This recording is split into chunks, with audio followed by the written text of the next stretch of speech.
Yes! That is Australia. This is the Spyserver status map. And if we click on that little green dot, this is a George C. VK2 AOE Airspy HF Plus, and it is available. Hi folks, I'm standing under the Magic Loop, care of Minikits in South Australia. It's an active receive loop inspired by the Bellini Tosi antenna. If you want to see the series of videos where I discuss the making of this loop and its operation, click on the links below in the description. Now the plan is to take this loop, and Airspy SDR software offers a thing called Spyserver, and it allows you to put your receiver online. So hopefully by the end of this video, we will have that happening, or we'll be on the way to that happening, because I'm sure I'm going to come into some problems. I always come into problems when it involves anything to do with a computer. Let's go. So we've been up to Woolies and we have ourselves a thumb drive, which we're going to set up to be able to flash our Linux distro onto the computer in question. And hopefully it'll boot up and everything will do what it's supposed to do. But we all know how this always ends up. Me floundering around like a cat stuck in a shopping bag. And then finally I get out and it works, and I still don't know what I actually did to make it work. I guess baby steps, that is how you learn. Let's go. I'm dreading this. This is that part of the video where I'm going to ask you to reach down, hit that like, hit that subscribe button like it's a Morse key, because I thrive on positive reinforcement. Back to the video.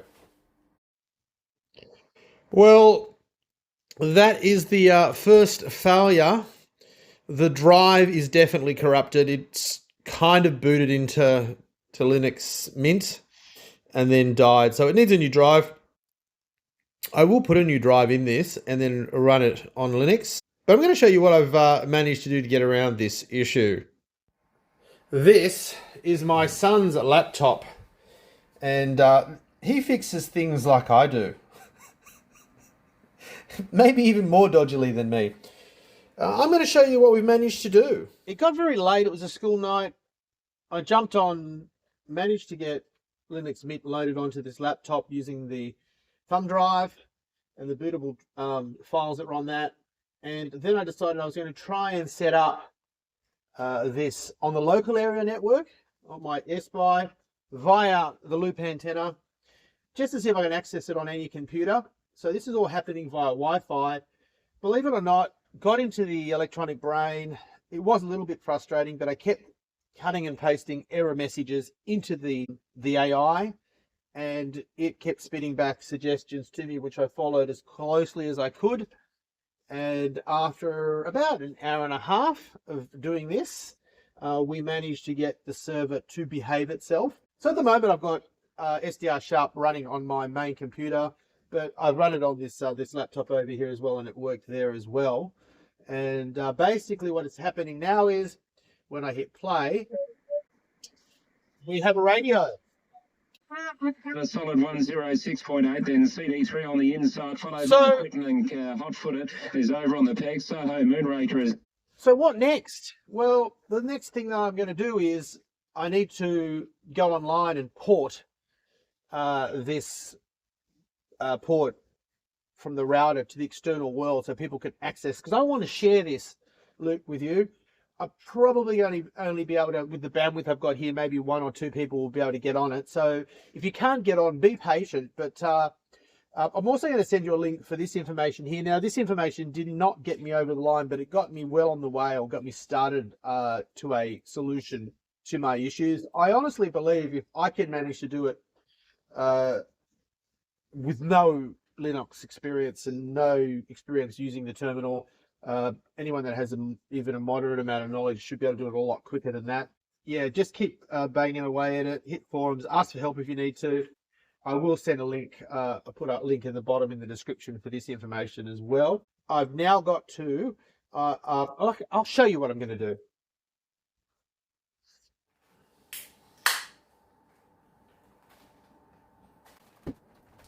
Okay, folks, it's a wonderful Friday evening.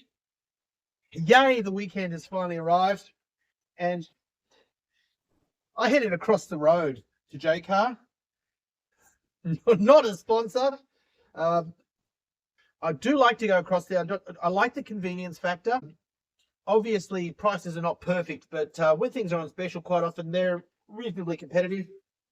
What I've done is my fan died on my bench that used to blow the smoke away from my face. So I've now gone and I've purchased this. It's an extractor fan, and it's got a little carbon insert here. Obviously, it'd be nice if it was venting outside, but I'm not really located conveniently next to a window or anywhere I can vent outside. So this at least will keep it away from my face and pick up as much as possible of the smog that's coming out of the soldering iron and soldering iron station. And we bought some extra filters in case they ever go or disappear. Although you could always cut some filters for it if it became unavailable.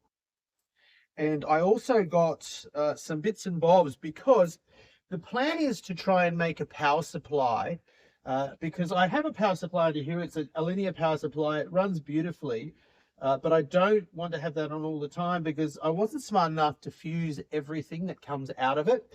And I think down the track, what I would like to do is put a switchboard somewhere and have everything running through that switchboard and have it fused, so that I can trust to leave it on and not worry about it shorting out. Although the times that I have shorted it out, it drops down, and I think it has protection xenodiodes and everything else, because True Diamond is an absolute genius. Running it 24/7 is probably not a smart move. So what I've done is I have dug through all my bits and bobs that I got from the electric market when I went to Bangkok.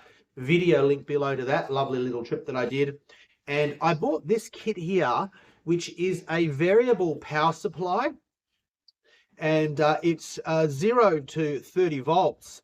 So the plan is to take this power supply and this little transformer, which will give me a 3 amp supply that's linear, and I will be able to leave it on all of the time.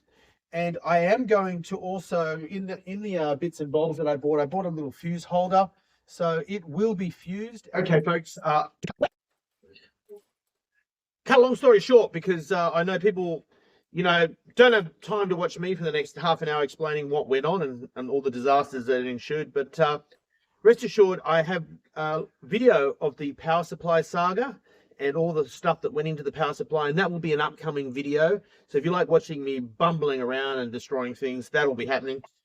While I was in the junk pile, found this old tape deck and this lovely little linear supply, and idiot me thought, well, maybe we can use that. And of course, trying to get this little thing with what is actually a little pass transistor, probably like 200 or 300 milliwatts, it was never going to work. Put it on, built a supply in the box that you can see behind you, which I'll show you in a moment, and that didn't work. I was going to go back to the supply I just showed you, the variable supply, because I knew I could work with a 3-pin linear regulator, but I could only find 12-volt versions of that, and I needed something that's 13.8 or 14 volts to get all the way out to the loop. And then, of course, I did a bit of research and found out that you can take the center pin of those 3-pin regulators, add either a xenodiode to add a couple of volts to that 12 volts to make it 14 volts, or put some power diodes in series. You don't even need power diodes because there's not a lot of current flowing through there, but you can use a voltage drop across those diodes. If they're forward biased, xenodiode, you'd reverse bias, and you can get your 3-pin regulator to give you the 13.8 volts that you need. So I ended up, rather than using the supply from the electric market, the variable supply, I bought what's over here now over my shoulder, and I will show you that right now in the setup, and I will quickly discuss all the silly things that went wrong, because there was a lot of things that went wrong. So this is a setup. It definitely needs to be tidied up, but a lot went wrong. First thing that went wrong was, well, I used to have a Wi-Fi extender, and it's a pretty dumb place to have an extender, but I used to want to plug into it. So the extender is now living at the back of the house where it should be, and that meant that my main computer, this one here, no longer had Wi-Fi, so I had to buy a Wi-Fi dongle for that. Meanwhile, the laptop that my son used to like to kick around his room, the Wi-Fi failed on that as well. So we lost our extender. Our extender died. So I had to buy a new extender. And then I had to buy a Wi-Fi dongle for the original computer that lost its Wi-Fi. And then I put that Wi-Fi dongle into this computer because the Wi-Fi failed on this computer. So we had Wi-Fi that was reliable now on the host server for the Spyserver network. And then of course I bought a dongle for the computer that I took that dongle out of. So lots of like IT stuff that I'm terrible at. And then what I did was I took the larger transformer that I got from the electric market. No, don't worry, it's not live. And what I did was I took that and I built a linear supply. I bought a full-wave bridge rectifier. I took some large capacitors off some junk that I had, and this is 13.8 volts, rock solid, beautiful supply. And I've got it heat sunk to the bottom of the case, and it has been going for 3 or 4 days now. Not a problem. Of course, fuses on the DC and the AC side and all that good stuff. And also, the Airspy was sucking a lot of current out of the USB on the laptop. So I've run it now off a hub. And so I've got the hub running both the Wi-Fi dongle and the USB for the Airspy. So that has made this thing behave itself. Lots of problems with the host setup and the Spyserver configs and all that sort of stuff. But we are over the line, and I am absolutely elated. If you want to find out how to play on my loop, stick around to the end of the video. It won't be long. The bands seem pretty quiet. Okay. And maybe we'll catch you tomorrow. Okay, for now, ZL2GF from Bangkok Papa Alpha Charlie. Ciao, ciao. Have a good night. Yeah, sorry, at least I might have double with you, mate. I was trying to get back to you. So just let you know, you're at 30 over 9 now, so beautiful coffee there, Christoph. I'm pretty sure I need to play around with a lot of the parameters in the configuration file. But at the moment, I'm just going to let it live for a little while. The other thing is too, like I was saying, you can control your loop here. So we can switch the loop off. We had loop 1 on, north-south. And our signal sort of disappears, and we switch it back on again. Off. On. Down there and scan the band and see what's happening down there, Christoph. And we could play around with different loops, east, west, which shouldn't work that well.